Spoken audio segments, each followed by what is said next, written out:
Ah mon Pierrot, bon on va parler de Didier Deschamps. Didier Deschamps qui a dévoilé hier sa liste des 26 convoqués pour la Coupe du Monde aux États-Unis, au Mexique ou encore au Canada. Pas d'énormes surprises, mais quelques enseignements forts. Dans les buts, Robin Risser fête sa première convocation dans un grand tournoi.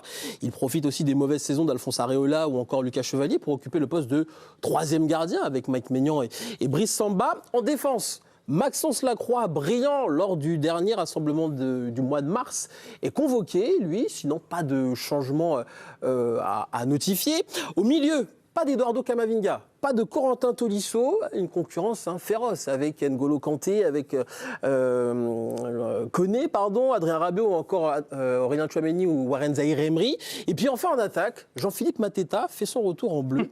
Il a été préféré à Randal Kolo Muani pour compenser aussi le forfait d'Hugo Ekitike.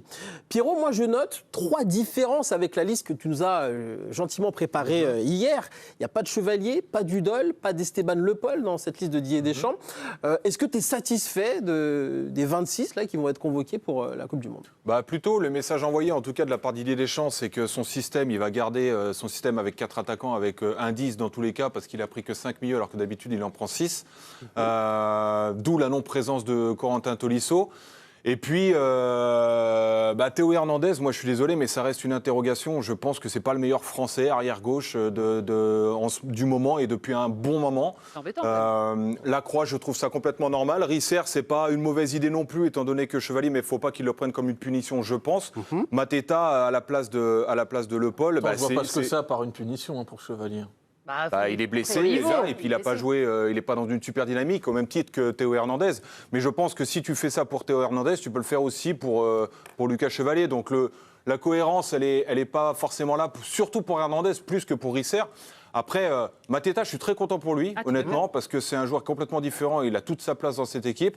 Et puis le petit truc en plus, c'est Akliouche, qui peut jouer quasiment sur tous les fronts de l'attaque. Je pense qu'il est plus là pour remplacer Olysée dans des moments, peut-être pour faire souffler, plutôt qu'autre chose. Mais la liste, elle est cohérente. On a de quoi faire. Et puis, ceux qui sont restés à la maison auraient aussi pu avoir une place. Tidjani, tu es satisfait, toi, par cette liste ? L'absence de Corentin Tolisso, par exemple, qui a fait une très belle saison avec l'Olympique Lyonnais, tu trouves ça plutôt logique ou tu t'attendais à le voir ? C'est une liste assez convenue. Finalement, parce que si tu prends les critères que sont la logique sportive, la logique de groupe et la structure de liste... 3 points. 3, toujours. Je pense qu'on serait à peu près tous accordés sur 23, 24 noms sur les 26. Après, je trouve ça logique, en fait, que des joueurs comme Mateta, comme Akliouche, voire même comme Cherki, qui il n'y a pas si longtemps pouvait être un peu en discussion...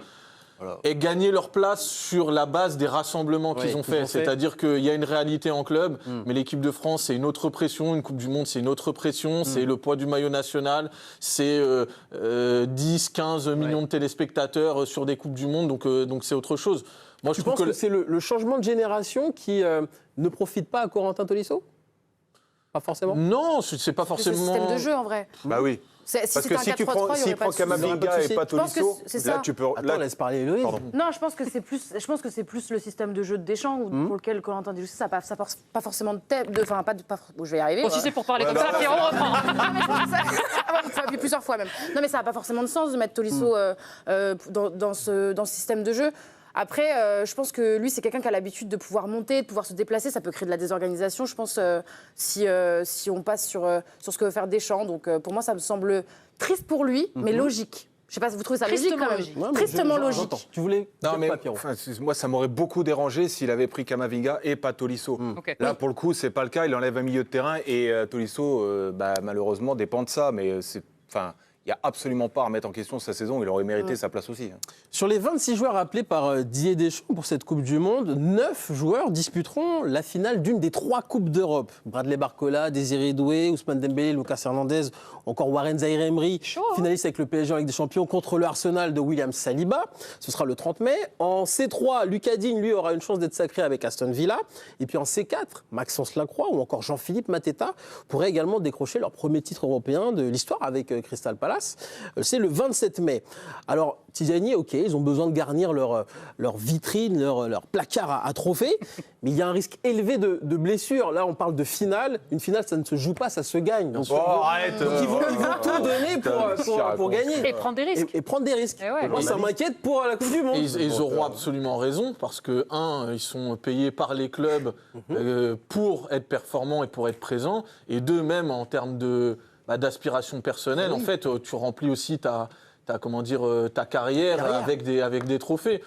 Moi, je n'ai pas envie qu'on bascule dans une espèce de paranoïa parce que ça fait partie en fait de la vie d'une équipe. Mais rarement autant quand même, 9. Mais regarde l'historique de l'équipe de France. 2002, tu perds Zidane en cours de route. 2014, tu perds Ribéry juste avant la Coupe du Monde. 2018, tu perds Payet juste avant la Coupe du Monde. 2022, t'as Pogba, Kanté qui sortent de l'équation. Donc en fait, ça fait partie de la vie d'une équipe qui en fait, va se retrouver peu de temps avant le coup d'envoi du mondial. Et puis, tu peux te blesser à l'entraînement. Non, mais il y a plus de chances avec une confrontation du haut niveau comme ça, de l'énergie, d'y laisser quelques plumes quand même. Louise, elle n'est pas d'accord. Non, mais je sais pas, je trouve qu'envoyer un message, d'envoyer 9 défenseurs, je trouve que t'envoies un message quand même.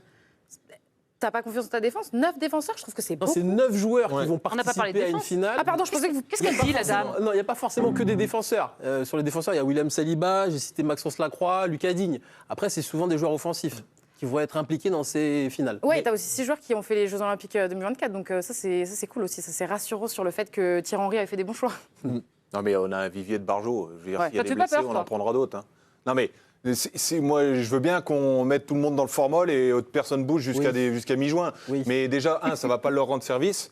Et deux, il y a moyen de gagner un trophée, quoi. Je veux dire, tu peux faire ce que tu veux, mais même si ils ont ça en tête, la Coupe du Monde, pas me blesser, croyez-moi bien qu'à la collation, juste avant la finale, ils vont pas y penser. Hein. Ils vont penser qu'un seul truc, c'est gagner. Donc moi, j'ai aucun doute. Et tant mieux qu'ils aient des échéances comme ça va les maintenir justement dans le rythme. On va avancer dans cette planète foot. Ayoub Boadi. Attends, juste j'ai un Qu'est-ce petit qu'il y a jeu prévu autour des... Parce qu'on parle de listes, il faut que je sûr. vous dise qu'on a un petit jeu prévu autour des différentes listes de Coupe du Monde. On va vérifier votre la culture mémoire, là. des listes des Bleus, bien sûr. Très En bien. général, t'es pas bon en termes de mémoire. Tu peux reprendre. Bonne chance, Pierrot. Ayoub Boadi, lui, ne jouera pas pour l'équipe de France. Après des mois d'hésitation, le milieu de terrain lillois a décidé de représenter le Maroc, convaincu par le discours des dirigeants des Lions de l'Atlas. Le projet sportif marocain, porté par des infrastructures modernes et une ambition grandissante depuis plusieurs années, a fini par convaincre le Lillois qui avait jusque-là évolué avec les équipes de jeunes françaises. Alors moi, je voulais vous dire déjà que je respecte son choix. C'est certainement un choix dicté par son cœur, mais je trouve que c'est un énorme coup dur, Tiziani, pour l'équipe de France. C'est une pépite qui nous passe sous le nez. Ouais, mais qui nous passe sous le nez, comme tu l'as dit. À un moment, c'est aussi un choix qui est fait avec des critères peut-être affectifs. Parce que souvent, quand on fait un choix aussitôt dans sa carrière, c'est que c'est un choix du cœur. Il y aura aussi une opportunité sportive parce que le Maroc est en train vraiment de devenir un acteur incontournable du football africain et peut-être même mondial. Donc il y a des atouts que le Maroc n'avait peut-être pas il y a 10 ou 15 ans. Donc moi j'ai envie de dire, si lui il est en phase avec son choix et que le Maroc lui propose un beau projet, moi ça me pose pas de problème. Mais pourquoi il le fait pas plus tôt, ce choix? Pourquoi il fait pas les espoirs avec le Maroc Ouais, alors et surtout, Moi, c'est ça qui me gêne. souvent c'est critiqué en plus. Ça, j'ai écouté une interview hier d'Ilan Kabal qui justement lui joue pour l'Algérie. Il a été interviewé par une journaliste, Néwine Bokhari, qui disait en fait souvent quand tu es critiqué, c'est quand tu as fait tes classes jeunes avec l'équipe Bien de sûr. France et que derrière tu bascules avec l'équipe justement de cœur. Bah, là où C'est t'es- là où je trouve que c'est un peu plus compliqué. Là où tu es quoi. le plus souvent critiqué, c'est quand tu attends l'équipe de France et que, ça arrivé vient pas. 27, 28, Oui. 29, 30 ans, tu te rabats, entre guillemets, sur ta deuxième sélection en donnant l'impression de faire un choix par défaut. Après, sur Non, mais il l'histoire a fait des classes quand même. Il a fait U16, U17. Ça, je pense que c'est plus problématique pour l'appareil fédéral qui estime qu'il engage Oui. des investissements pour former des joueurs qui Il a finalement profité. vont profiter à d'autres ça. nations. Complètement. Je pense que c'est plus problématique à ce niveau-là. Après, les joueurs, le public, je pense, ne va pas les juger sur le fait qu'ils choisissent l'une ou l'autre sélection. Pierrot, t'es déçu de ce choix d'Ayoub Boadi? C'était ton poteau, toi, tu l'aimais bien, lui. C'est pas mon pote. Si, mais, c'est celui qui a gagné le concours d'éloquence. Il est là, plus c'est jeune ça que mes enfants. C'est pas... Non, mais Un petit poteau. comment dire, je pense que, alors on parle du choix du cœur, mais moi je pense qu'il y a aussi surtout un choix sportif. Enfin, la France a un vivier qui est monumental. Enfin, faut se rendre compte que c'est un gamin qui est capitaine aussi, l'un des capitaines à Lille à 19 piges. Et au Maroc, ça peut devenir un cadre sur 15 ans. Et le Maroc est devenu et était demi-finaliste de la dernière Coupe du Monde. Enfin, on ne parle pas d'un Maroc, Tidiane l'a dit, c'est pas il y a 15 ans. Les gamins, les U17 ont été champions du monde aussi dernièrement. Le vivier, il est là. Donc je pense que, au-delà du choix du cœur, je pense que c'est vraiment un choix sportif où il y a vraiment ils vont pas y aller pour faire de la figuration. Okay. Et il y a un moyen, c'est de faire la Coupe du Monde maintenant, mais il peut faire 15 ans d'équipe nationale parce que c'est un joueur qui est remarquable et il joue comme un gars de 35 ans. Enfin, c'est déjà un cadre au Maroc s'il arrive.